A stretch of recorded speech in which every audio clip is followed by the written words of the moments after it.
अगले क्वेश्चंस जो हैं वो 2 नंबर के हिसाब से चैप्टर के क्वेश्चन हैं। 17वीं सदी से पहले होने वाले आदान प्रदान के 2 उदाहरण दीजिए। एक उदाहरण एशिया से और एक उदाहरण अमेरिकी महाद्वीप के बारे में चुने। तो 17वीं सदी से पहले होने वाले आदान प्रदान पे एशिया से जो है वो आपने चाइना का उदाहरण ले सकते हो आप। सिल्क रूट के माध्यम से सिल्क और चीनी पॉटरी वगैरह जो है वो यूरोप, दक्षिण एशिया और दक्षिण अफ्रीका तक पहुंचती थी। तो एशिया से तो एक उदाहरण ये हो जाएगा। एक उदाहरण अमेरिका महाद्वीप के बारे में सुनिए। तो अमेरिका से जो है वो जो सोना चांदी वगैरह था, खनिज खनिज जो था वो अल डोराडो के बारे में लिख सकते हो आप। सोने के किंवदंतियों के मुकाबले जो है वो एक वैसा शहर था जहाँ सोना ज्यादा। तो सोना चांदी जो है वो अमेरिका से यूरोप ले जाया गया। तो ये आदान प्रदान बहुत ज्यादा हुआ था। बताएं कि पूर्व आधुनिक विश्व में बीमारियों ने वैश्विक प्रसारण में अमेरिकी विभाग के उपनिवेशीकरण में किस प्रकार मदद की थी। पूर्व आधुनिक विश्व में बीमारियों के वैश्विक प्रसार ने अमेरिकी भूभाग के उपनिवेशीकरण में किस प्रकार मदद की थी। तो यहाँ पर ये पूछ रहे हैं आपसे कैसे यूरोप ने जो है वो चेचक का उदाहरण लेके चेचक का मिसयूज कर कर अमेरिका पर कब्जा किया। तो यूरोप में ऐसी किवदंतियां फैल गई थी कि अमेरिका जो हमारा दक्षिणी अमेरिका है वहां पर जो है वो एल डोराडो है, एक सोने का शहर है। तो उन्होंने वो उसके चक्कर में वहां पर आक्रमण मतलब उन्होंने लड़ाई नहीं लड़ी, उन्होंने जैविक युद्ध छेड़ दिया वहां पर। चेचक बीमारी फैलाई जिसके कारण से कई सारे अमेरिकी जो है वो मर गए। और इस प्रकार से यूरोपीय देशों ने वहां पर उपनिवेशीकरण किया, अमेरिका का उपनिवेशीकरण हुआ। कॉर्न लॉ के समाप्त करने के बारे में ब्रिटिश सरकार का फैसला, टिप्पणी करना है इस पे। तो कॉर्न लॉ क्या था, क्यों लगाया गया था, आपको पता है, मन से लिखना पड़ेगा। ब्रिटेन सरकार ने जो है वहां पर बाहरी देशों में आने वाले मक्के पर आयात शुल्क लगा दिया ताकि उसके जो ब्रिटेन के किसान किसान हैं उनका मक्का बिक सके और उनको फायदा हो सके। लेकिन जैसे ही उन्होंने आयात पर रोक लगाई तो ब्रिटेन में मक्के की कीमतें एकदम से बहुत ज्यादा हो गई और लोगों में रोष व्याप्त हो गया, जिसके कारण से ब्रिटेन सरकार को अपना ये जो निर्णय था उसको वापस लेना पड़ा और कॉर्न लॉ को खत्म करना पड़ा। अफ्रीका में रिंडरपेस्ट का आना।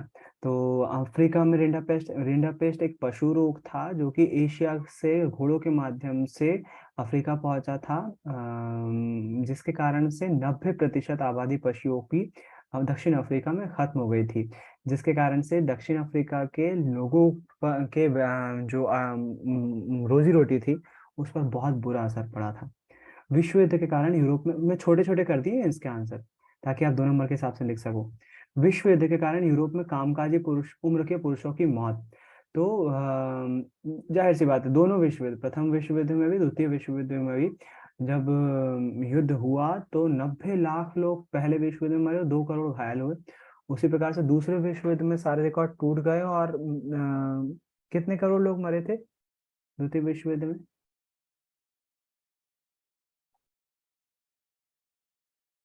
ये एनईओ, ये है वो एनआईईओ, सही जोड़ी में एनईओ लिख दिया था उन्होंने, एनआईईओ है वो।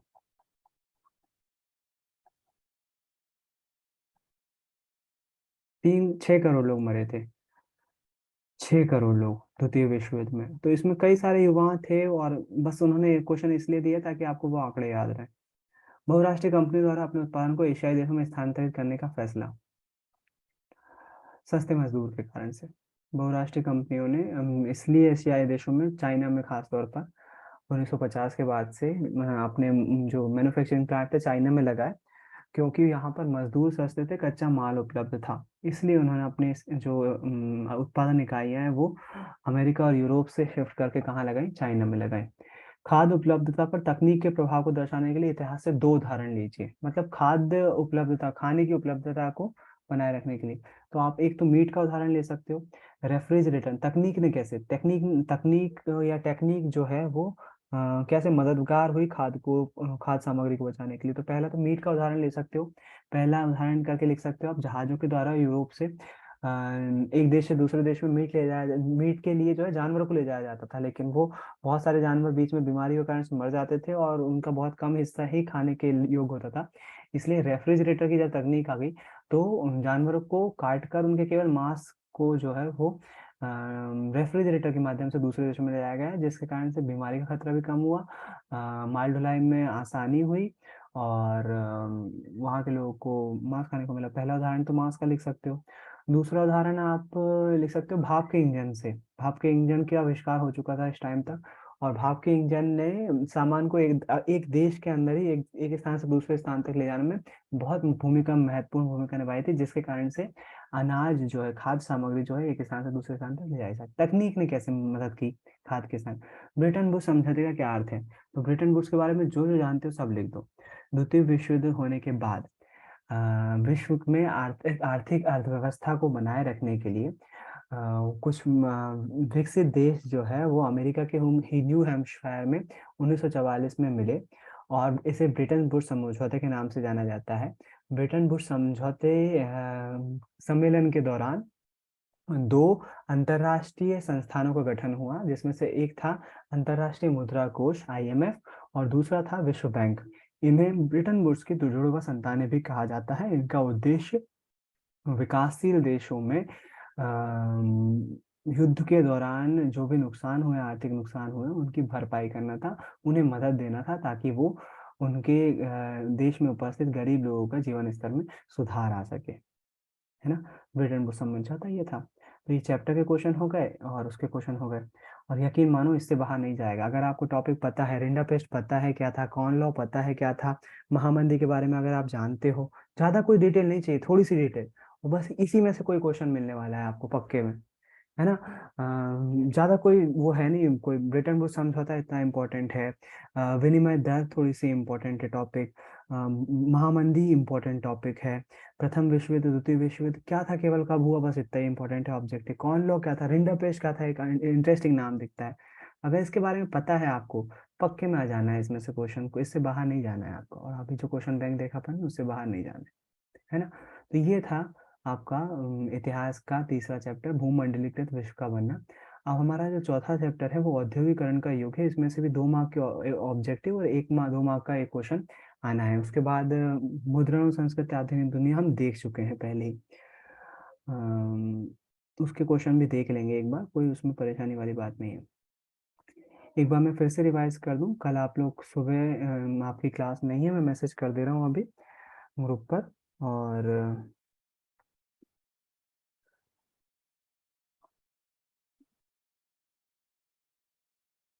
आपको अगर आना है तो आप 8 बजे जो है वो आ सकते हो। आज क्लास कल से नहीं है। आर क्लास नहीं है, आर क्लास आज आखिरी थी, कल से खत्म है। अगर आपको एक्स्ट्रा पढ़ना है तो आप, मतलब कोई डाउट्स हैं तो आप यूनिफॉर्म में ही, यूनिफॉर्म कोई सी में भी आ सकते हो, उसमें कोई परेशानी नहीं है। लेकिन डाउट्स हैं अगर, तो आप डाउट्स लेकर 8 से 10 के बीच जो है वो स्कूल आ सकते हो। आपको डाउट क्लियर करो, आप घर चले जा सकते हो। आपकी क्लास C ब्लॉक में लगेगी। मैं कल सर से बोल दूंगा 6 क्लास को, सर इधर यहाँ पर A ब्लॉक में शिफ्ट कर देंगे। हम 9 बजे भी आ सकते हैं। टीचर्स की अवेलेबिलिटी पर डिपेंड करता है। अगर आपको जिस टीचर से डाउट है वो अवेलेबल हैं उस टाइम पे, तो आप आ सकते हो उससे पूछकर, जिस भी सब्जेक्ट में डाउट है।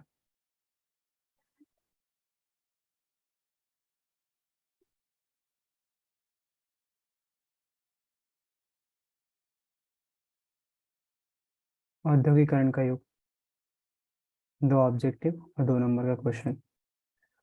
इसका तो भाई पोस्टर ही जबरदस्त है, पहला पेज ही जबरदस्त है। क्योंकि एक म्यूजिक कंपनी ने ये पोस्टर, ईटी पॉल नाम की म्यूजिक कंपनी थी, उसने ये 1900 के दौरान जो है ये पोस्टर निकाला था, जहाँ पर एक देवी जो है वो एक टॉर्च ली हुई है सेंचुरी का, और उनके आजू बाजू जो है वो मशीनें ही मशीनें दिख रही हैं, ढेर सारी मशीनें। चाहे वो जहाज हो, कपड़ा निर्माण की मशीन हो, कोई वेंडिंग मशीन हो, भाप के इंजन हो, गाड़ी हो, कैमरा हो, चाहे कोई मोटर गाड़ी की बग्गी जैसी दिख रही है, प्रिंटिंग प्रेस हो, जहाज हो, कोई सी भी, इतनी सारी, मार्च एंड टू स्टेप। ये ईटी पॉल कंपनी का ये पोस्टर बहुत हद तक हमें इस चैप्टर के बारे में इंफॉर्मेशन देता है कि इस चैप्टर में क्या है। इस चैप्टर में पूरा के पूरा जो है वो औद्योगिकरण के बारे में, कैसे कैसे इंडस्ट्रियलाइजेशन हुआ, और कैसे कैसे जो है वो देशों में नई नई मशीनों ने, तो यहाँ पर मशीनों के बारे में जिक्र से जुड़ा हुआ एक क्वेश्चन जरूर आपको मिलेगा, क्योंकि चैप्टर ही मशीनों के बारे में है। देखते हैं एक बार फिर से ये वाला चैप्टर, ये क्या है इस चैप्टर में। एक काम करते हैं, इसको थोड़ा सा उल्टा करके पढ़ते हैं इस चैप्टर को, है ना। पहले इसके क्वेश्चंस देख लेते हैं, फिर उसके बाद चैप्टर पढ़ेंगे, फिर उसके बाद एक और बार क्वेश्चन देखेंगे, है ना। थोड़ा सा इसको अलग तरीके से देखते हैं। अपन पहले इसके क्वेश्चंस पढ़ लेते हैं, क्या है क्वेश्चंस। नए उपभोक्ता तैयार करने के लिए कौन सा तरीका है? स्पिनिंग जेनी का आविष्कार किसने किया? मशीन का नाम। नए युग का पहला प्रतीक किस उद्योग को कहा जाता है? क्योंकि चैप्टर का नाम ही औद्योगिकरण है का युग है। 19वीं सदी की शुरुआत में इंग्लैंड में भाप के इंजन कितने थे?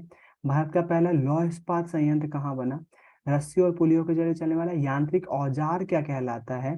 तो आप देख रहे हो मशीनों मशीनों के बारे में। बच्चों की चीजों का प्रचार करने के लिए किस भगवान की छवि का इस्तेमाल किया जाता था? इंग्लैंड में कौन से दशक में रेलवे ने विस्तार किया? किसने पहली बार सूती कपड़ा मिल की रूपरेखा तैयार करी? इंग्लैंड में रेलवे कारखाने फिटिंग शॉप में क्या बनाया जाता था? पूर्व औद्योगिकरण क्या है? इंग्लैंड के कौन सा नगर अच्छे माल की गुणवत्ता के लिए प्रसिद्ध हुआ? मैनचेस्टर। औद्योगिक उत्पादन किसे कहते हैं? भारतीय निर्माता के विज्ञापनों में क्या संदेश रहता था? फ्लाइंग शटल क्या है? इंपॉर्टेंट, बहुत इंपॉर्टेंट। गिल्ड्स किसे कहा जाता है? जमशेदजी जीजीभोई कौन थे? आदि औद्योगिकरण किसे कहते हैं? ईटी पॉल कौन है? गुमास्ता कौन कहलाते थे, या इनके कार्य लिखिए दो। सेठ हुकुमचंद कौन थे? व्यापारी थे। क्या काम करते? भारत व्यापारी का निर्यात का निर्वाह क्यों टूटने लगा था?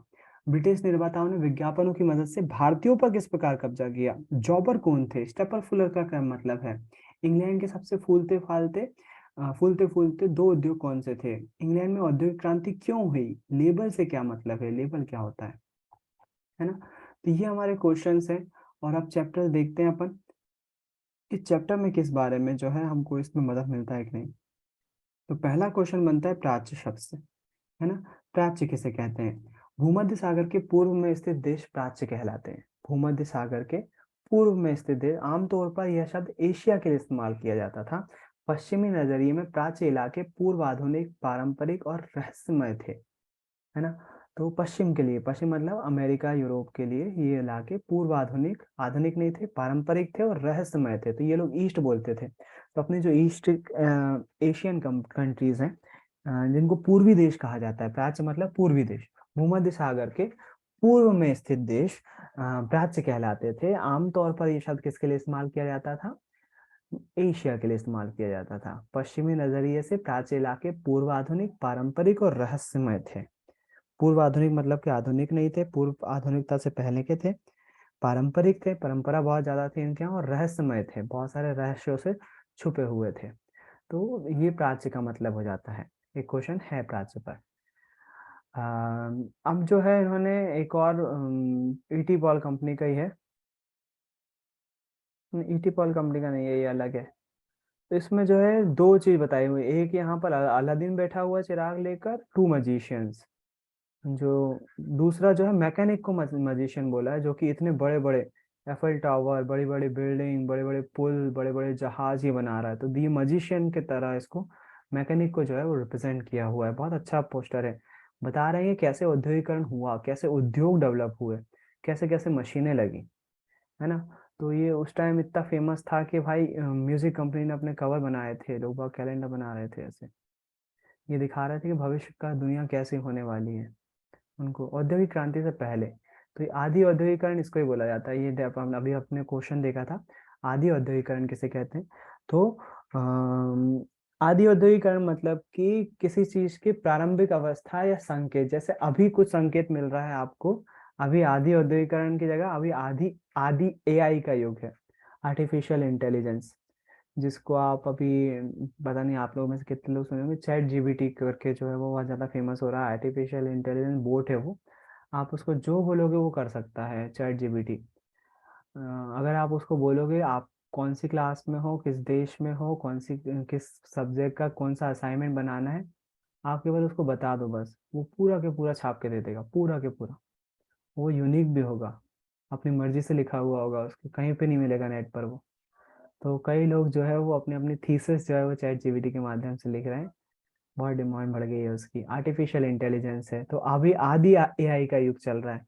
जैसे उस टाइम आदि औद्योगिकरण का युग चला था कि औद्योगिकरण आने वाला है, वैसे अपने अभी रोबोटिक्स और एआई का युग जो है वो आने वाला है बहुत जल्दी। रोबोटिक्स की तरफ से हम बहुत आगे बढ़ गए हैं। एआई का युग आने वाला है जिसमें आर्टिफिशियल इंटेलिजेंस, तो उसमें बहुत सारी चीजें ऐसी होंगी जो कल्पना की जा सकती हैं अभी केवल। टीचर जो है वो भोपाल में बैठा हुआ होगा और दिल्ली में पढ़ा रहा होगा बच्चों के, ऐसे बीच में बैठकर, है ना। तो बहुत ज्यादा जल्दी आने वाला है वो। अभी आदि आदि एआई का युग चल रहा है।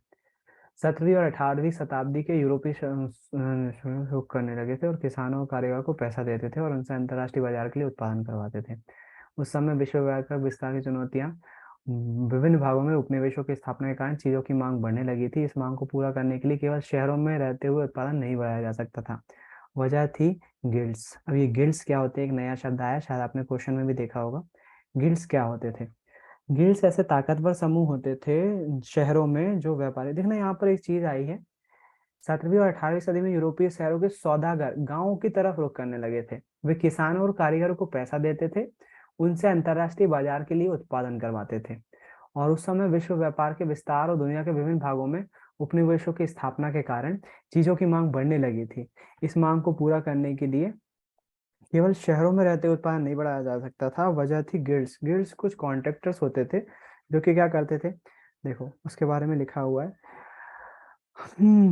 व्यापारिक गिल्ड्स काफी ताकतवर, दस्तकारी, और दस्तकारी मतलब होता है धागे की सहायता से कढ़ाई वगैरह करना, तो वो दस्तकारी कहलाए, डिजाइन बनाना। शहरी दस्तकारी और व्यापारिक गिल्ड्स, क्या हुआ,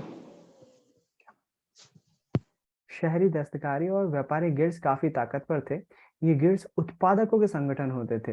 गिल्ड्स से जुड़े उत्पादक कारीगर को प्रशिक्षण देते थे, उत्पादनों पर नियंत्रण रखते थे, प्रतिस्पर्धा और मूल्य तय करते थे, तथा व्यवसाय में नए लोगों को आने से रोकते थे। तो ये लोग वो लोग थे, गिल्ड्स ऐसे लोग थे जो व्यापार में पहले से जड़े जमाए हुए थे। गिल्ड्स पहले से जड़े जमाए हुए थे। और ये क्या करते थे, ये जो नए लोग आते थे ना उनको नहीं करते। अच्छा, आप देखना कैसे ये लोग काम करते थे। ये उत्पादन ज्यादा नहीं होने देते थे, आपस में तय करके रखते थे कब उत्पादन कम करना है, ताकि मार्केट में उस चीज की अगर डिमांड ज्यादा होगी ना, ये उत्पादन कम कर देते थे। तो क्या होगा, जब डिमांड ज्यादा होगी, उत्पादन कम होगा, चीजें कम होगी, चीजों की कीमतें बढ़ जाएंगी। तो ये गिल्ड्स ऐसी चतुराई दिखाते थे। मान लो उदाहरण के लिए, हम जो है वो क्या कर रहे हैं, मान लो, कैसे बताऊं,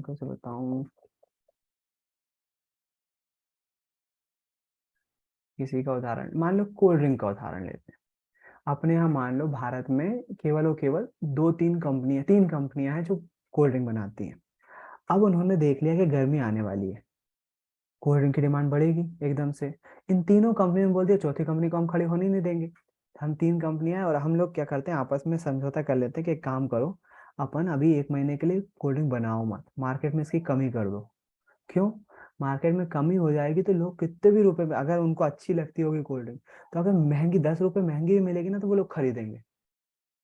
तो ये गिल्ड्स इसी तरह काम करते थे, आपस में मिलजुल कर उत्पादन कम कर देते थे, उसकी कीमत बढ़ जाती थी, और कीमत बढ़ जाती थी तो क्या हो जाता था, इनको फायदा हो जाता था। तो ये लोग जो है वो गिल्ड्स इसी को बोलते थे।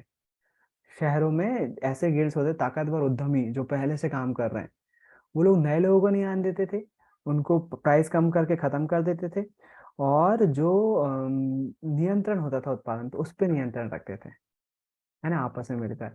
और इसी के कारण से दिक्कत होती थी, किनको, कारीगरों को भी होती थी और सौदागरों को भी होती। सौदागर क्या करते थे, इन सामान खरीदते थे और दूसरे देशों में बेचते थे, उनको फायदा होता था उससे, कमीशन कमाते थे वो। तो कारीगरों को भी नुकसान होता था इन गिल्ड से, और जो सौदागर होते थे उनको भी नुकसान होता था, है ना।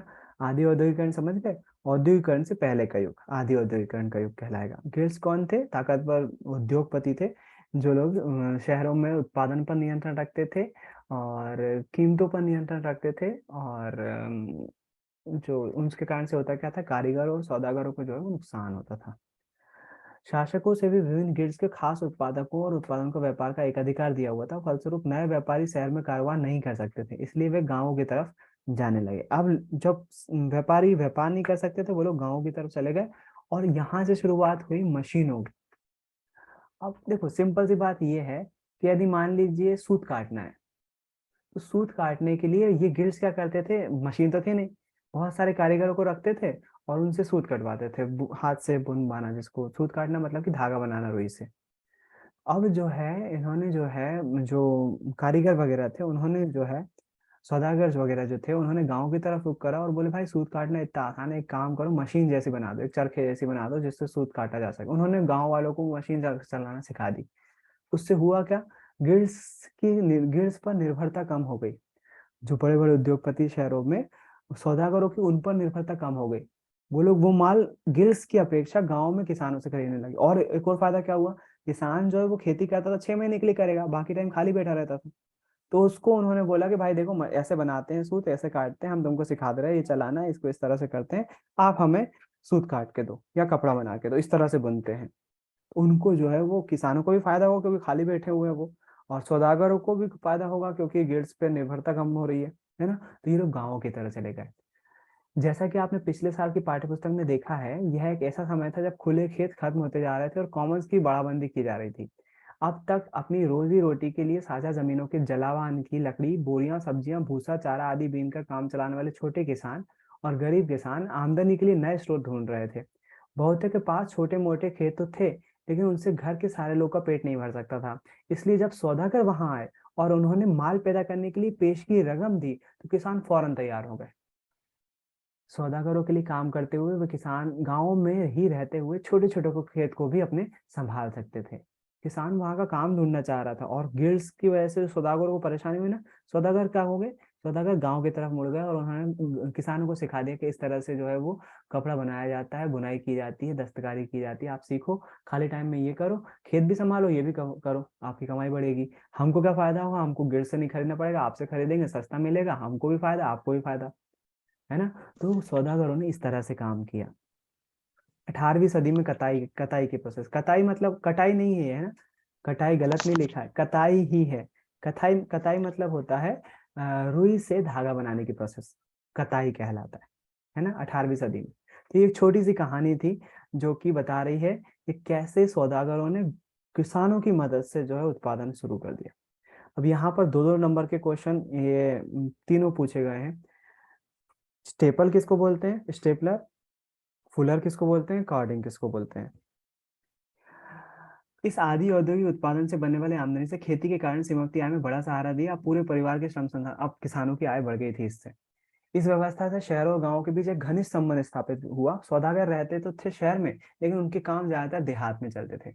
इंग्लैंड के कपड़ा व्यवसायी स्टेपलर से ऊन खरीदते थे, उन्हें सूत काटने वालों के पास पहुंचा देते थे। इससे जो धागा मिलता था उसे बुनकरों, फुलर्स और रंगसाजों के पास ले जाया जाता था।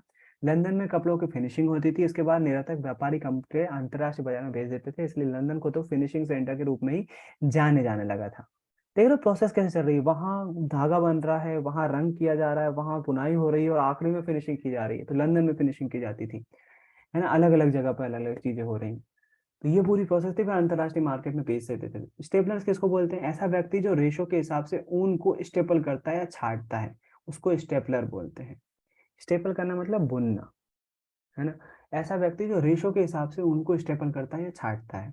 फुलर किसको बोलते थे, ऐसा व्यक्ति जो फुल करता है यानी चुन्नटों के सहारे कपड़े को समेटता है। चुन्नटों के सहारे, चुन्नट समझते हैं, साड़ी बांधते समय ऐसा चुन्नट लेते हैं, चुन्नटों के सहारे कपड़े को समेटता है।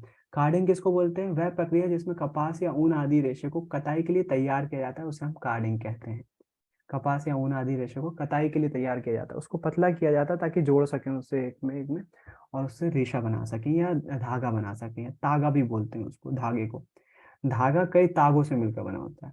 जैसे कताई है वैसे ही तागा शब्द है, ता तागा, और तागा से मिलकर फिर धागा बनता है ना।